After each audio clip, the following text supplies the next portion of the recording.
Jelang akhir tahun 2025, pemirsa, kita bicara terkait anggaran pemerintah dan belanja daerah. Ini kalau bicara tentang anggaran pemerintahan, biasanya di awal tahun kita sudah selalu teringat dengan efisiensi.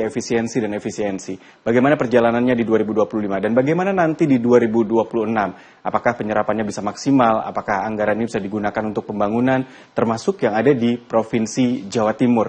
Bagaimana kondisinya saat ini dan kira-kira proyeksi untuk tahun 2026? Kita bahas dalam bincang-bincang pemirsa, namun kami hadirkan terlebih dahulu tayangan yang berikut ini.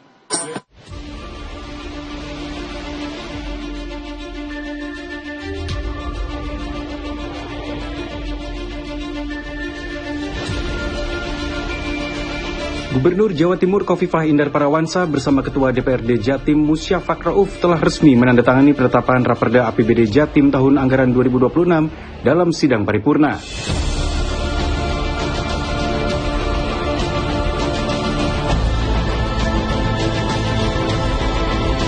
Struktur APBD tahun anggaran 2026 meliputi pendapatan daerah senilai Rp26,3 triliun, belanja daerah Rp27,2 triliun, dan pembiayaan daerah sebesar Rp916,7 miliar. Postur APBD tahun ini kembali mengalami penurunan pendapatan daerah akibat faktor eksternal.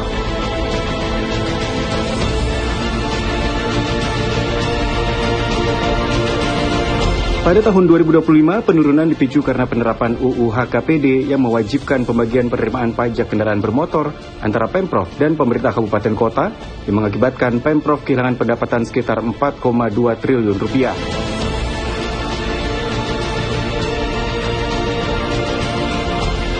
Dan pada 2026, pengurangan pendapatan daerah kembali terjadi karena kebijakan nasional pengurangan transfer keuangan daerah atau TKD dengan dampak pengurangan mencapai sekitar Rp2,8 triliun. Sementara itu dibandingkan APBD tahun 2025, pendapatan daerah nilainya mencapai Rp28,4 triliun, sedangkan belanja daerah senilai Rp29,9 triliun. Khofifah memastikan bahwa penurunan nilai APBD 2026 tidak disebabkan karena kurangnya kapasitas dan manajemen pengelolaan Pemprov Jatim. Khofifah menegaskan Pemprov Jatim tetap berkomitmen mendorong pembangunan di tengah tantangan dinamika fiskal. Gubernur Jatim juga telah membuka opsi untuk meningkatkan keuangan melalui pendapatan asli daerah atau PAD yang tercatat naik sebesar 4% atau senilai Rp695 miliar. Tak hanya itu, Khofifah juga memastikan bahwa anggaran belanja yang telah dirumuskan akan difokuskan di sektor prioritas dengan tujuan pembangunan dan penyejahteraan masyarakat Jatim. Salah satunya dengan menindaklanjuti Inpres 1 2025 untuk melakukan efisiensi senilai Rp1,1 triliun. Dengan adanya pengurangan anggaran, Khofifah telah merumuskan strategi menjaga efektivitas program pemerintah daerah. Sementara itu, Badan Anggaran DPRD Provinsi Jawa Timur mendorong anggaran tersebut difokuskan pada belanja infrastruktur yang berdampak nyata. Terlebih, belanja daerah dalam APBD 2026 menunjukkan tren yang tidak menggembirakan. Proyeksi belanja daerah tahun 2026 diperkirakan tumbuh negatif sebesar 17,5% dibandingkan dengan APBD perubahan 2025 atau berkurang sekitar Rp5,77 triliun.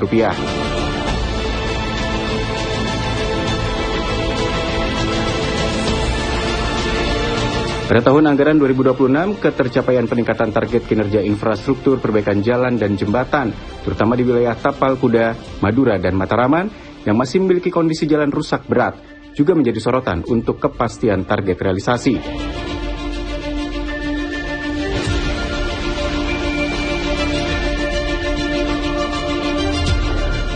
Terlebih, meski kemampuan fiskal mengalami penurunan yang signifikan, namun target dan capaian kerja pembangunan daerah tetap harus mengacu pada arah kebijakan dan sasaran yang telah ditetapkan dalam berbagai dokumen perencanaan.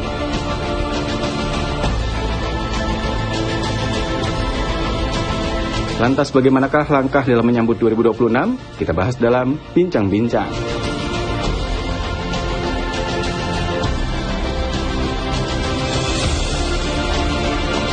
Ya, pemirsa, untuk membahas terkait dengan topik optimalisasi serapan APBD 2026, saya sudah bersama dengan narasumber yang sudah hadir di studio. Saya bersama dengan Mas Adam Rusdi, Ketua Komisi C DPRD Provinsi Jawa Timur, dan juga Profesor Rahma Gafni, Guru Besar FEB UNER. Mas Adam, Prof. Rahma, selamat malam. Assalamualaikum. Selamat malam, Mas Ustaz. Kita akan bahas terkait dengan APBD ini, utamanya yang di Jawa Timur, pemirsa. Usai jeda, kami akan segera kembali dalam Bincang-Bincang.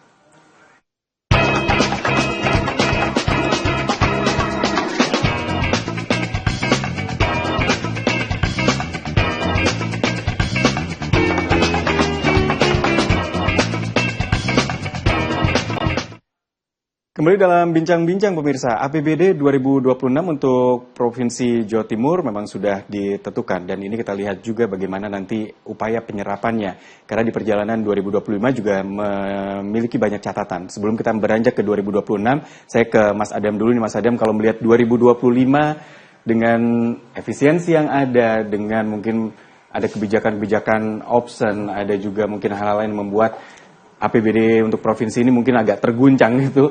Perjalanannya gimana untuk 2025 akhirnya sampai di November ini? Kalau kita melihat data statistik Mas ya, di tahun 2025 ini, kalau kita berbicara pemerintahan Provinsi Jawa Timur, kita ini juga masih cukup tinggi di atas rata-rata nasional dan serapan anggaran kita ini nomor 2 setelah Provinsi Gorontalo. Oke. Jadi overall kita masih on the track dan semua perencanaan dan pelaksanaan insya Allah ini sudah berjalan dengan baik. Kami mengamati sampai sejauh ini seperti itu. Ya, meskipun beberapa catatan ya, termasuk upaya untuk meningkatkan pendapatan melalui aset dan sebagainya untuk dimaksimalkan gitu ya. Ya, yang jelas begini Mas. Kalau kita berbicara pada konteks belanja pegawai ataupun belanja modal, kalau belanja pegawai itu kan pasti ya sudah ya, karena kita sudah ada ukurannya dan berdasarkan aturan dan earmark pegawai pun juga sudah ditentukan. Nah, untuk belanja modal, pastinya karena kita ada undang-undang HKPD, apalagi sekarang ada transfer pemerintah daerah. Pemerintah pusat ke pemerintah daerah juga mengalami penurunan, sehingga automatically belanja modal pasti mengalami penurunan jika dibandingkan dengan tahun-tahun sebelumnya. Kenapa kita menurun? Ya karena memang kondisi fiskal kita mengalami penurunan karena undang-undang HKPD dan transfer pemerintah pusat ke pemerintah daerah yang mengalami penurunan itu. Bukan karena kinerja pemerintah provinsi yang menurun, bukan ya, tapi memang kondisi yang memang dialami saat ini. Tapi kalau Prof. Rahmat sendiri mengamati dengan kebijakan-kebijakan pemerintah pusat, dengan undang-undang yang ada, ini tentu berpengaruh terhadap kondisi APBD di Jawa Timur. Prof. mengamatinya seperti apa? Ya, terutama memang ini yang sangat berpengaruh signifikan itu mengenai pengurangan atau pemangkasan transfer ke daerah ya, TKD itu ya. Ini juga sangat berdampak. Nah, terus juga kalau saya lihat Provinsi Jawa Timur ini memang Mas Adam tadi menyampaikan masih cukup bagus ya Mas Adam, cuma memang kalau kita lihat dari daya serapnya memang stagnasi, jadi masih stagnan dan banyak penurunan di beberapa OPD yang terkait tadi memang dari belanja modal dan bantuan sosial Mas. Nah itu memang juga terkait, kenapa begitu? Karena ini sebenarnya pada saat terjadinya suatu penetapan itu juga kan molor. Jadi mulai dari tidak langsung di awal tahun kan.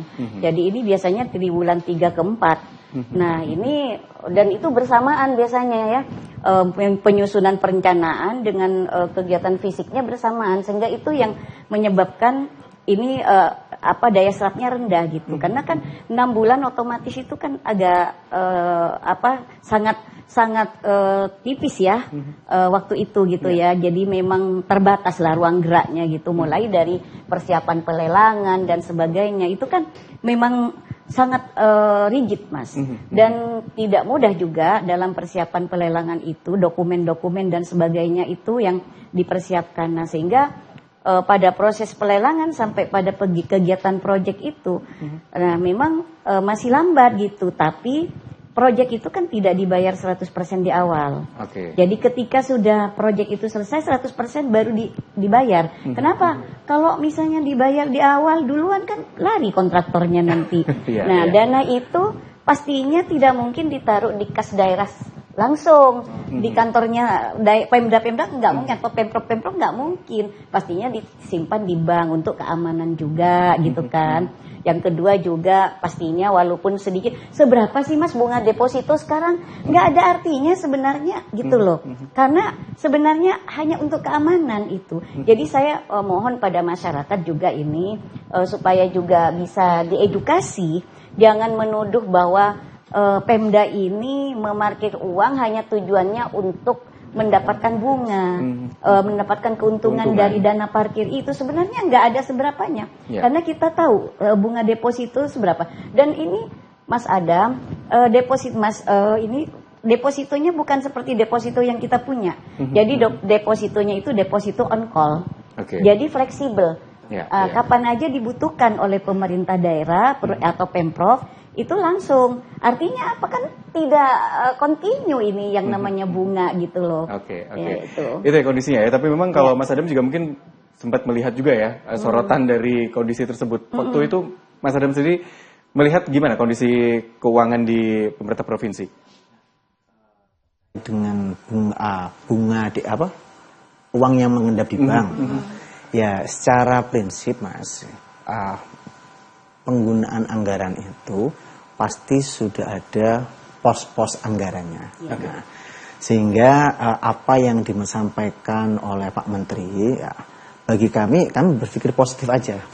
Itu kami anggap sebagai stimulan agar ke depan ataupun bagi OPD atau pemerintah provinsi terdorong agar segera melakukan serapan anggaran sesuai dengan perencanaannya. Nah, kami menyampaikan kepada OPD seperti itu, sudah, kita tidak usah terlalu berdebat dan lain sebagainya.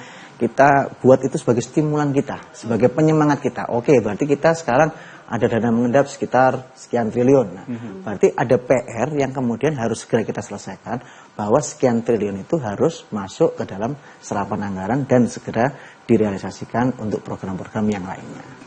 Jadi itu catatan ya, dan ini juga menjadi pembelajaran juga nanti untuk penggunaan anggaran di 2026.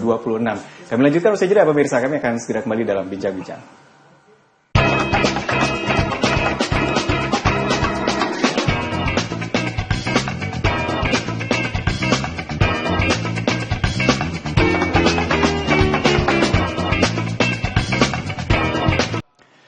Ya, penyerapan anggaran memang menjadi kunci untuk lancarnya pembangunan. Kalau sempat ada sorotan, dananya mengendap dan sebagainya, ternyata di pemerintahan Provinsi Jawa Timur, itu semua sudah bisa dijelaskan dengan bijak. Saya kembali ke Mas Adam nih. Mas Adam, kalau melihat proses dari penggunaan penyerapan anggaran itu sebenarnya tahapan-tahapannya bagaimana supaya bisa nggak, mungkin numpuk di bagian belakang tahun atau di akhir tahun gitu, supaya merata dari awal tahun pun pembangunan bisa berjalan gitu sebenarnya.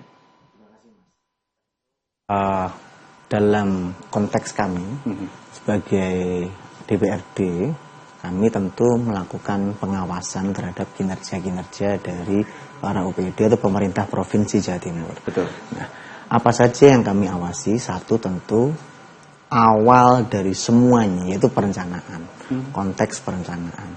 Nah, pada konteks perencanaan ini kami tentu mempertanyakan bagaimana indikator-indikatornya, kemudian capaian-capaian programnya ini mencakup apa saja. Kemudian pada konteks pelaksanaannya. Nah, dalam pelaksanaan ini kami juga akan melihat kembali sesuai enggak dengan perencanaan, sampai dengan proses finalisasi, sampai dengan proses pertanggungjawaban. Nah, di sini fungsi kami untuk kemudian melakukan fungsi pengawasan sebagai anggota DPRD Provinsi Jawa Timur. Nah, dalam konteks itu memang ada beberapa kendala, karena ya yang namanya manusia ya, kita berencana Tuhan yang menentukan. Kira-kira begitu. Tapi juga tidak bisa sebagai kartu mati bahwa semua manusia bisa melakukan kesalahan karena kita seorang manusia. Nah, pada konteks ini kita melihat betul bagaimana perencanaan yang disusun oleh para OPD ini. Kan dari perencanaan ini terlihat jelas bagaimana sih target dan capaian indikator kinerjanya. Nah, kalau dari perencanaan ini kemudian sudah ada miss, nah pasti dalam pelaksanaannya juga ada trouble juga seperti itu. Ini kalau Profesor mengamati sendiri sebenarnya ini berjalan wajarkah begini, atau memang harusnya ada perubahan sistem, Prof, supaya penyerapan anggaran ini bisa lebih efektif, bahkan mungkin bisa lebih cepat juga, dan hasil pembangunan bisa lebih terasa oleh masyarakat gitu? Ya, pertama itu harus ada sinkronisasi antara APBD dengan APBN. Jadi nggak bisa kita nyala-nyalain APBD terus. Kadang-kadang ini pemerintah pusat juga terkait dengan juga kebijakan-kebijakan yang tiba-tiba berubah gitu. Itu juga akan merubah semua apa yang sudah dilakukan perencanaan di daerah. Dan ini sangat tidak mudah gitu Mas. Kenapa? Karena daerah itu juga mohon maaf ini selain juga memang kekurangan SDM yang kompeten dalam menyusun perencanaan itu. Jadi kita tahu kelemahan di daerah itu walaupun sarjana pada umumnya itu lemah dalam perencanaan. Untuk dalam satu OPD yang bisa mampu dalam suatu perencanaan itu sulitnya setengah mati. Itu di masing-masing OPD yang saya tahu seperti itu. Nah ini perlu kan sebenarnya perencanaan yang matang. Bagaimana perencanaan ini supaya bisa dapat realisasi dengan baik. Kenapa? Perencanaan ini kan kalau misalnya ini kan ada asymmetry information, Mas Adam. Jadi kita itu, kalaupun kita punya suatu perencanaan, kadang-kadang itu goal targetnya itu nggak bisa sesuai dengan rencana. Karena itu tadi Mas Adam bilang, rencana itu bisa saja terjadi apa-apa ya Mas Adam gitu. Nah yang kedua, adanya multi tingkat suatu artinya teknik birokrasi dan regulasi. Nah, mulai dari saya katakan multi tingkat. Kenapa? Kan ada yang namanya Bapeda, BPKAD, Inspektorat, DPRD. Nah, ini multi tingkat. Nah, kalau ini tidak terkoordinasi dengan baik, itu tidak akan bisa menyelesaikan dengan cepat gitu, Mas. Kenapa lambat adanya perlambatan itu kita tahu sebenarnya birokrasi itu artinya kan mengefisiensikan bagaimana proses ini supaya cepat. Tapi ini dibalik pengertiannya, definisi birokrasi seolah-olah lambat gitu loh. Padahal yang namanya birokrasi itu definisinya itu adalah prosesnya harus cepat. Itu birokrasi. Nah tapi kita sudah merubah definisi itu. Kalau birokrasi artinya lambat gitu. Nah inilah sebenarnya bagaimana nanti ke depan supaya mulai dari perencanaan yang matang, harus juga tiap OPD dikasih SDM yang mampu tentang bagaimana dalam membuat perencanaan itu. Sarjana-sarjana baru gitu ya, yang direkrut gitu, lulusan UNER, ITS itu mungkin bisa. Ya, jadi UNESA juga. Alumni juga disebut ya Mas Adam ya. Terus juga pengadaan lelang barang dan jasa supaya nggak telat bagaimana. Nah, yang krusial sebenarnya ini kurang koordinasinya antara legislatif dan eksekutif dan legislatif. Jadi ini kurang benar-benar komunikatif gitu loh. PR di situ dan itu penting. Bagaimana eksekutif dengan legislatif itu selalu berkomunikasi sehingga tidak ada suatu kesenjangan, tidak ada miskomunikasi dan nanti akhirnya terselesaikan dengan cepat. Karena sebenarnya legislatif itu tergantung eksekutifnya. Kalau ya mohon maaf nih kan tidak mungkin juga legislatif itu bekerja dalam seperti AI gitu cepat gitu ya. Nggak mungkin kan, ini kan proses gitu ya. Nah pastinya juga makan waktu. Nah tapi kalau ada komunikasi yang efektif dan intens, maka itu akan mudah untuk proses itu lebih cepat. Nah, di situ. Saya jadi ingin tahu juga nanti ke Mas Adam, proses komunikasi ini sudah intens dan efektif enggak gitu ya? Tapi saya jeda terlebih dahulu pemirsa, kami akan segera kembali.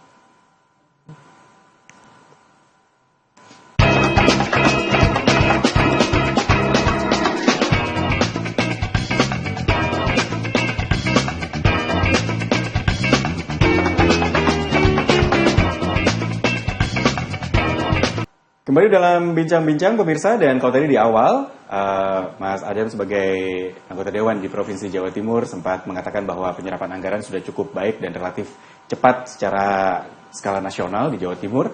Lalu bagaimana dengan proses komunikasi antara legislatif dan pemerintahan ini gitu ya? Kalau bicara tentang komunikasi tadi Prof. Rahma bilang ini menjadi kunci. Saya ke Mas Adam nih. Mas Adam kalau gitu gimana nih prosesnya gitu ya sebelum kita bahas APBD 2026? So far sudahkah berjalan ini dengan rapi, cepat dan efektif atau sebenarnya bisa lebih accelerate lagi gitu? Oke, terima kasih. Yang pertama terkait dengan komunikasi antara eksekutif dan legislatif, ini tentu ibarat sepasang suami istri ya Mas ya. Kadang lancar, kadang nggak lancar, kira-kira begitu. Dinamikanya begitu ya? Dinamikanya begitu, karena kan wajar kan dalam hubungan, setiap hubungan itu pasti ada seperti itu. khusus untuk konteks pembahasan 2026 ini, memang ada beberapa hal-hal yang masih harus diseimbangkan. Tapi ini sudah masuk dalam tahap evaluasi Kemendagri ini. Kami sudah menyetujui juga, nah tinggal nanti bagaimana hasil evaluasi Kemendagri disampaikan kepada kami. Kadang-kadang yang menjadi buntu komunikasi antara eksekutif dengan legislatif itu, kami ini kan sama-sama memiliki konstituen, ya kan. Pemerintah melalui musrembangnya, kami melalui reses. Kadang antara eksekutif dengan legislatif ini kebatinannya nggak nyambung. Apa yang diharapkan dibutuhkan oleh legislatif ini kemudian ternyata belum bisa diaplikasikan oleh eksekutif. Satu contoh case, kami ketemu dengan masyarakat berharap agar ada beasiswa untuk SD, SMP, SMA. Dan kami pun juga menghimpun agar adanya beasiswa untuk madrasah. Karena selama ini kan beasiswa untuk madrasah masih sangat minim sekali. Ya. Oke. Kemudian kami disampaikan monggo mengajukan. Karena kami memiliki relawan dan lain sebagainya. Karena kami juga nggak ada syaratnya pada awalnya, monggo silakan diajukan saja. Oke, kami sampaikan kepada masyarakat. Toh nanti penyalurannya kan juga langsung ke rekening yang bersangkutan. Ternyata setelah kami mengajukan, ini ada persyaratnya, harus masuk data DTKS, desil 1, desil 2, desil 3, desil 4. Ya akhirnya ya apa yang kami usulkan, masyarakat sudah terlanjur menyampaikan ke kami, tiba-tiba menjadi nggak ada. Nah, itu ya, gitu ya? Jadi nggak ada, nggak bisa masuk. Karena nggak masuk kategori data DTKS yang desil 1, desil 2 itu tadi. Sehingga akhirnya ada kebuntuan komunikasi di situ. Ya memang tidak semua OPD ya seperti itu. Ada beberapa yang kemudian bisa mengerti, kami legislatif ada yang kurang mengerti. Tapi pada poin-poin itulah yang kemudian akhirnya karena kami ini juga memperjuangkan aspirasi masyarakat, sehingga agak kesel juga proses pembahasan di situ karena kita merasa dibohongi. Masyarakat juga merasa diberi harapan Betul. palsu gitu Nah, jadinya ya. Dan kami sudah menyampaikan ini kepada masyarakat. Dan masyarakat itu tidak peduli proses APBD, proses pengajuan, mau menggunakan sistem informasi pemerintahan daerah dan sebagainya. Tidak peduli masyarakat itu. Masyarakat ngertinya kami pemerintah provinsi, baik itu eksekutif maupun legislatif, kira harus bisa menyerap aspirasi mereka dan melaksanakan program sebaik-baiknya. Itu masyarakat mau jalan rusak ini bagaimana kondisinya harus segera dibangun. Masyarakat nggak mau tahu prosesnya bagaimana. Pengajuan mau awal tahun melalui SIP tidak peduli masyarakat. Iya nggak peduli.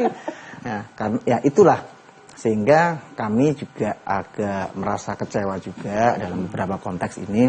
Tapi ya mau bagaimana lagi, ada sebuah kepentingan yang lebih besar yaitu APBD Provinsi Jawa Timur. Kalau kami dari Provinsi Jawa Timur tidak segera merealisasikan ini, tidak segera menggedok ini, yang merugi juga masyarakat Jawa Timur. Yang memikirkan prosesnya memang dari kalangan eksekutif dan legislatif tentunya, dan masyarakat harapannya memang pengennya sih langsung terima hasil jadi gitu ya. Tapi memang masyarakat juga sambil jalan juga terus diedukasi bahwa proses ini memang berjalan dan antara eksekutif dan legislatif juga harapannya juga seiring sejalan gitu. Kalau Prof. Rahma melihat apa sebenarnya yang bisa menjadikan kunci ini sejalan? Karena kalau secara logis saya pikir agak susah gitu ya. Kita punya banyak anggota dewan dengan berbagai macam latar belakang, pemerintah juga punya banyak dinas-dinas yang juga mungkin punya kebutuhan yang berbeda-beda. Gimana ini supaya bisa seiring sejalan? Saya kira gini, jadi lebih banyak melakukan suatu pertemuan, paling tidak coffee morning tiap minggu lah gitu. Paling tidak juga saling menanyakan, si eksekutif ini menanyakan pada legislatif kepentingan-kepentingan untuk konstituennya yang perlu di support dengan eksekutif itu apa. Dan tentunya kan juga dengan kapasitas anggaran yang ada. Tidak mungkin juga legislatif memaksa ya. Katakanlah seperti pokir gitu ya. Nah itu kan juga menyesuaikan dengan anggaran yang ada di eksekutif. Nggak mungkin juga kalau misalnya untuk mengajukan pokir itu tidak menyesuaikan dengan anggaran yang ada di eksekutif juga nggak akan terrealisasi juga gitu. Apalagi sekarang udah ada pemangkasan yang signifikan dari pemerintah pusat untuk efisiensi gitu, TKD ke daerah itu tentunya juga legislatif akan menyesuaikan dengan dana-dana yang telah dipotong oleh pemerintah pusat. Nah ini perlu untuk selalu ada suatu komunikasi secara intens. Coffee morning lah, saya bilang gitu ya, tiap hari Jumat paling tidak Mas Adam gitu.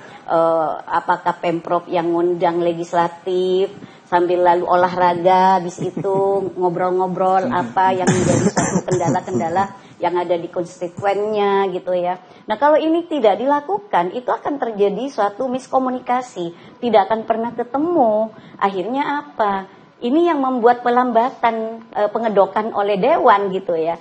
Karena Dewan merasa saya kok tidak didukung gitu. Padahal sama-sama juga menjalankan suatu misi untuk kesejahteraan masyarakat yang ada di wilayah Jawa Timur. Artinya gini, sama-sama kan kebijakan itu sama-sama tujuannya adalah untuk social welfare. Tapi suatu kebijakan itu jangan salah, dalam suatu perencanaan akan melakukan suatu kebijakan itu kadang-kadang ada yang namanya time inconsistency problem.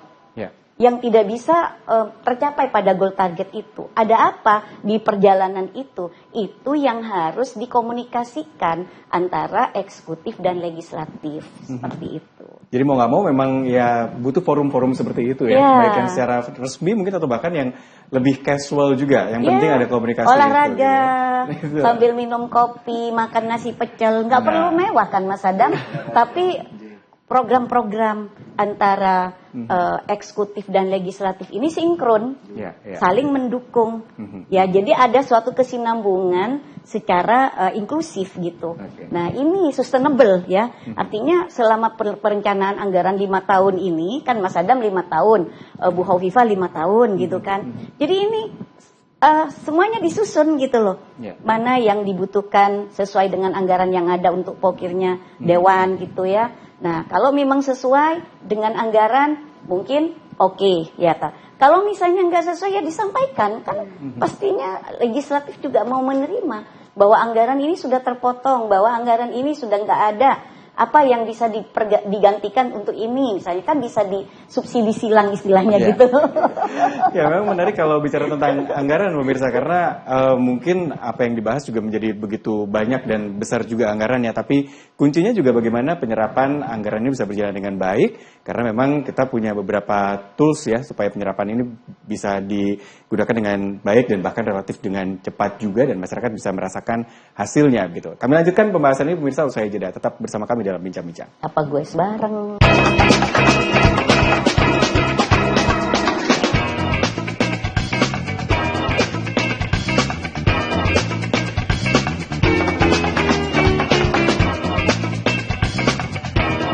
Ya, bicara tentang penggunaan anggaran, pemirsa tentu ada tools atau kemajuan teknologi yang juga bisa membantu. Dan harapannya ketika anggaran digunakan pun, meskipun dituntut cepat, tapi juga tetap efektif. Saya kembali ke Ketua Komisi C, Mas Adam. Kalau apa saja yang dimiliki tools yang dimiliki oleh pemerintah Provinsi Jawa Timur yang juga bisa diawasi oleh anggota Dewan Provinsi Jawa Timur? Ada mungkin e-katalog, e-budgeting, dan apakah memang ketika cepat itu bisa diselaraskan dengan hasil yang juga maksimal secara kualitas? Oke, baik.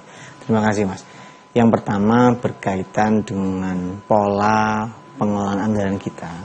Hari ini semua dilakukan secara digital. Kita menggunakan sistem informasi pemerintah daerah dan ini terintegrasi langsung dengan nasional. Langsung terintegrasi dan semua daerah di seluruh wilayah Indonesia itu langsung terintegrasi dengan nasional. Nah, sehingga ini juga satu sisi membantu kami dalam fungsi pengawasan, karena dengan digitalisasi itu kan minimal akan mengurangi keteledoran manusia tadi. Betul. Mungkin itu memasukkan angka dan sebagainya. Itu pasti akan terlihat ketika semua menggunakan digitalisasi. Dalam proses pengadaan, nah, kami juga mengacu pada perpres, saya lupa perpres berapa gitu yang terkait pengadaan barang dan jasa. itu juga semua juga menggunakan e-katalog, e-budgeting semua. Jadi betul LPSE. Nah, hari ini memang semua mengarah ke digitalisasi semua dan ini sangat membantu kami, sangat menolong kami, terutama pada sisi akuntabel dan transparansi tadi itu, Mas. Sehingga hari ini dengan pola yang dilakukan oleh pemerintah pusat sangat membantu kami untuk melakukan fungsi pengawasan ini. Bagaimana dengan kecepatannya gitu? Karena biasanya kalau nanti nih misalnya anggaran masih banyak di akhir tahun, lalu diserap semaksimal mungkin supaya bisa berdampak ke pembangunan masyarakat, tapi akhirnya hasilnya tidak sesuai. Apakah Mas Adam selama ini juga melihat kondisi-kondisi itu? Itu yang memang kadang-kadang, karena mungkin servernya ini kan senasional ya, jadi kadang-kadang ini ngadat juga. Hari ini kami juga mengalami gangguan di bulan ini, karena kan mungkin semua proyek harus selesai di bulan November dan Desember ini kan, dan Desember mungkin di 15 Desember sudah clear semua lah pertanggungjawaban, sehingga semua se-Indonesia kira-kira saling berlomba-lomba untuk mengakses itu.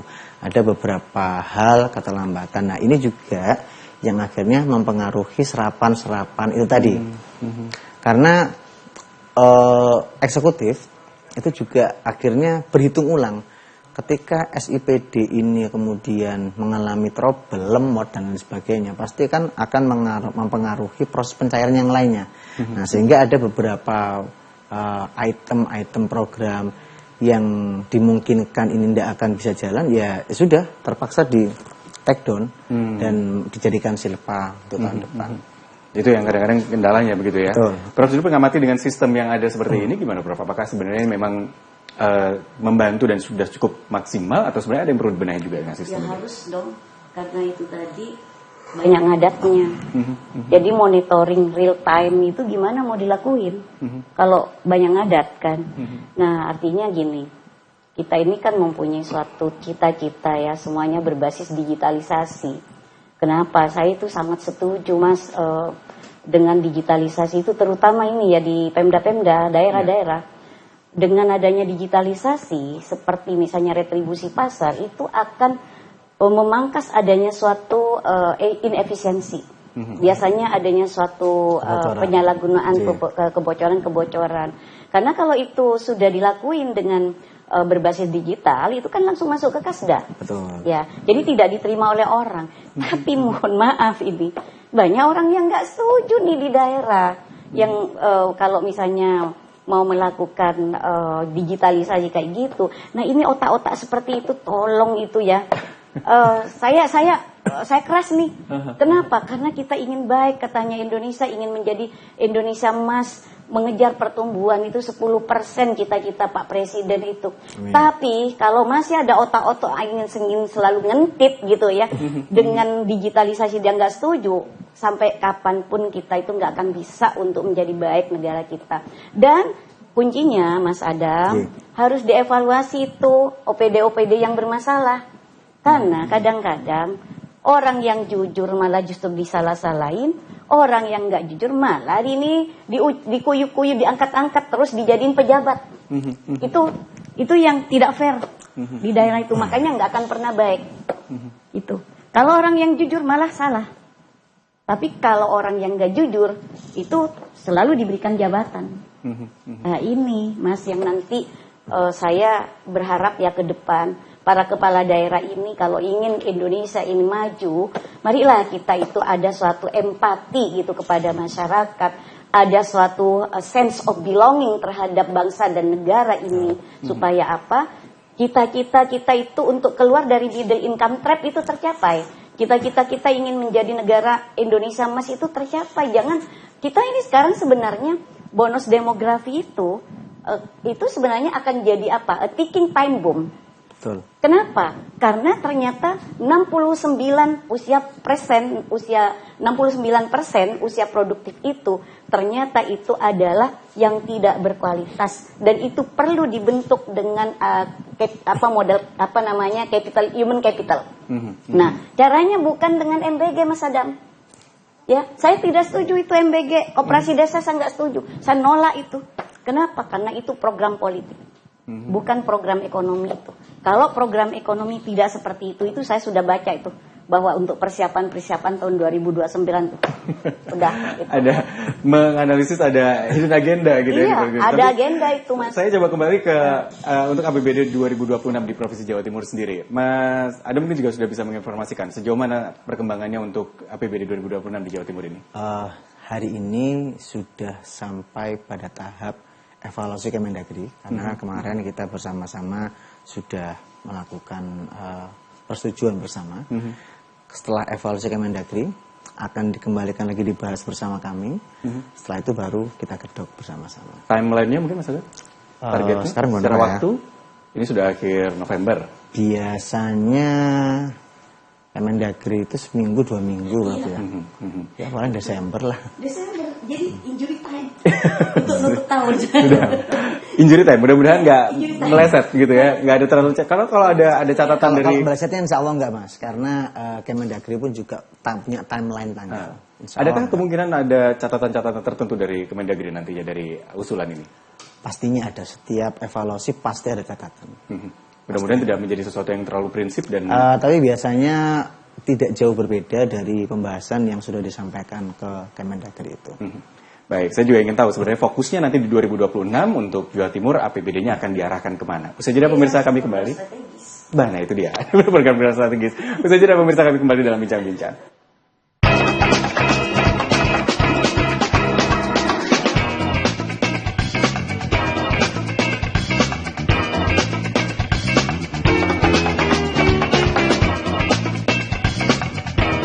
Terima kasih pemirsa masih bersama kami dalam bincang-bincang dan saya langsung ke Mas Adam lagi nih kalau bicara tentang APBD 2026 Provinsi Jawa Timur yang sudah diusulkan ke Kemendagri saat ini.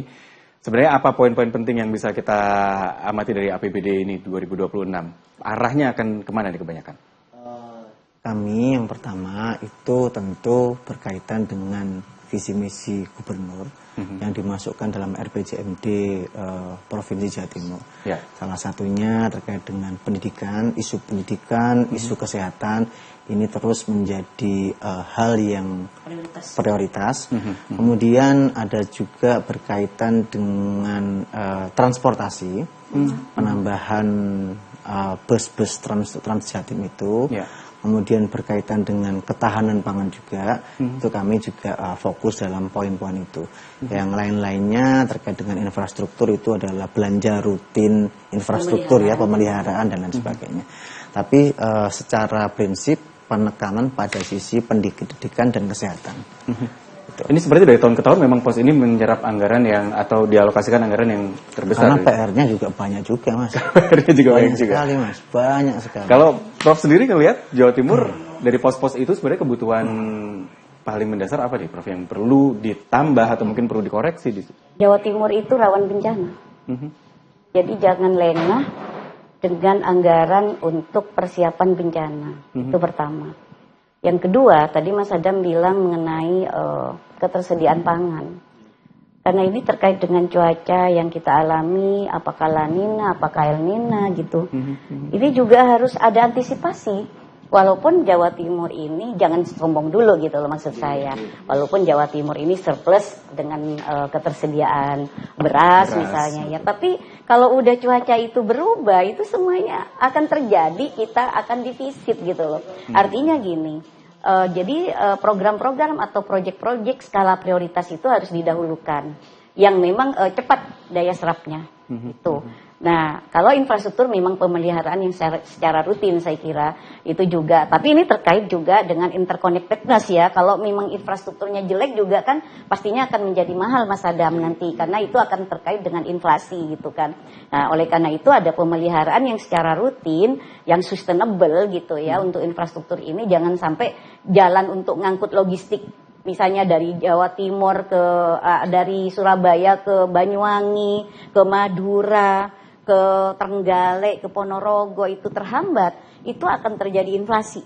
Nah, di sini akan menghantam masyarakat, daya belinya semakin turun. Sekarang udah daya beli masyarakat turun, kalau misalnya ini tidak dijaga, moda transportasi untuk pengangkutan logistik infrastruktur itu tidak dijaga, ini akan semakin menekan daya beli masyarakat yang semakin tidak berdaya seperti itu. Nah, ini yang saya kira termasuk pendidikan, kesehatan tadi itu kan memang jadi prioritas gitu ya, dan tidak bisa ditinggalkan itu, termasuk juga ketersediaan pangan karena itu masalah perut.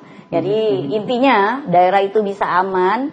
Kalau kita mau ngejar pertumbuhan bagus, itu kan dari daerah dulu, tidak langsung nasional. Nah, kalau daerah-daerah ini sudah bagus semuanya, nasional juga pasti ikut bagus. Tapi kalau daerah ini sudah daya beli masyarakatnya rendah, tidak ada productivity, tidak ada investor masuk untuk melakukan suatu aktivitas sektor real di daerah itu, bagaimana ada ketersediaan perluasan kesempatan kerja baru.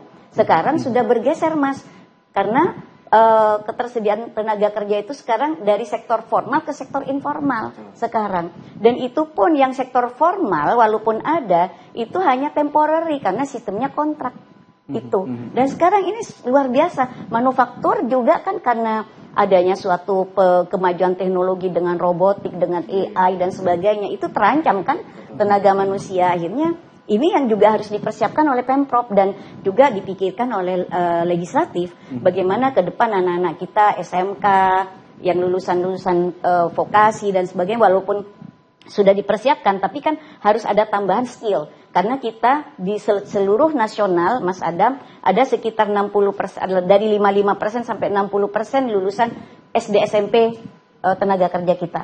Dan itu pun yang unskillable. Jadi dia tidak punya skill. Nah, makanya saya bilang daripada mau membentuk human capital hanya memberikan MBG dari sekarang, itu nggak ngefek. Sekarang kita punya yang namanya bonus demografi 69%. Itulah human capital yang kita perlukan sekarang secara prioritas. Itu dulu mau dikemanain itu 69% itu. Kalau MBG kan anak-anak kecil, baru yang anak-anak kota yang diberikan. Saya maksud begini, Mas Adam, bukan saya nggak setuju ya Mas Adam, tapi daerah-daerah tertinggal dulu, Mas, terluar, terdalam, itu yang didahulukan, bukan kota-kota besar, sekolah-sekolah kaya, enggak. Ya, begitu juga Kopdres, Mas, saya bukan nggak setuju, tapi bikin pilot project dulu. Kalau berhasil lanjutkan, kalau nggak berhasil tidak terlalu losis. Itu artinya anggaran tidak terlalu terbuang begitu aja. Pengalaman Mas Adam, saya era Pak Dekarwo mendampingi koperasi, ketika udah dikasih modal 5 juta oleh kepala dinas koperasi provinsi, 3 bulan kemudian koperasi tutup. Koperasi wanita syariah itu. Oke, meskipun mungkin Mas Adam sebagai anggota DPRD Provinsi Jawa Timur agak sulit untuk bisa cawe-cawe di program pusat ini gitu ya. Tapi fungsi pengawasan akan bisa tetap dilakukan di sana, Mas. Begini, karena kami ini kepanjang tanganan dari pemerintah pusat, sehingga apapun kebijakan pemerintah pusat tentu kami mendukungnya. Saya setuju dengan apa yang disampaikan oleh Prof tadi terkait dengan Koperasi Merah Putih. Maka hari ini yang kami lakukan, Mas Dista, kami memang baru mencoba di satu kecamatan, Prof. Saya nggak mulu-mulu kan, nggak bisa kan Sidoarjo. Saya baru mengumpulkan seluruh kepala desa di Kecamatan Krian dan para pengurus Koperasi Desa Merah Putih di Kecamatan Krian. Waktu itu kami memanggil pemateri. Jadi ini bahkan ini pun bukan dari arahan pemerintah pusat atau pemerintah provinsi. Ini inisiasi gitu pribadi kami, karena kami melihat banyaknya koperasi merah putih yang didirikan, tetapi masih bingung arahnya mau kemana. Nah, akhirnya kami mengundang para pelaku koperasi yang sudah berjalan, karena kebetulan saya punya teman Prof yang sudah jalan di koperasi di Probolinggo, bahkan punya 19 gudang, sehingga mau saya jadikan pilot project, karena dia berangkat dari nol juga.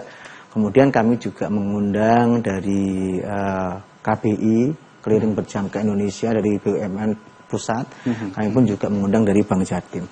Kami menyampaikan bagaimana pola bank, bagaimana pola koperasi, terus kemudian arah koperasi ini bagaimana. Di situ kami betul-betul menjelaskan, dan pasca kegiatan ini Prof, insya Allah kami dalam bulan depan ini, kami sudah memiliki tim.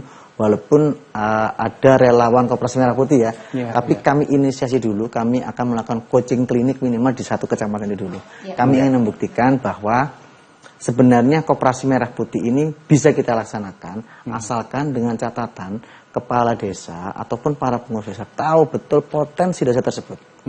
Karena kadang kepala desa itu nggak tahu. Dan tidak sama Mas. Betul. Desa. Iya, makanya kita akan coaching klinik itu, Prof. beda-beda Nah, gitu. jadi dia tahu potensi desa tersebut. Nah, kira-kira kalau kita tahu potensi desa ya, ini ada anak yang butuh susu berapa, anak kebutuhan sayur berapa, itu bisa dijadikan pola dasar Koperasi Merah Putih. Oke, untuk program nasional saja, Mas Adam mau tahu dan mau terlibat langsung ya, apalagi program-program baik yang dimiliki oleh pemerintah Provinsi Jawa Timur tentu terlibat secara langsung juga untuk dalam pengawasan, dan mudah-mudahan apa yang sudah dianggarkan dalam APBD 2026 bisa terserap dengan baik, dengan cepat juga supaya masyarakat juga bisa merasakan pembangunannya secara langsung. Mas Adam, terima kasih sudah bersama kami. Prof. Rahmat, terima kasih untuk ulasan-ulasannya, dan tentu masyarakat Jawa Timur, terutama Anda pemirsa yang juga tinggal di Jawa Timur, kita lihat lagi nanti bagaimana Jawa Timur bisa berakselerasi untuk membangun dengan APBD yang ada, meskipun mungkin dengan tantangan keterbatasan yang masih juga dirasakan di tahun depan.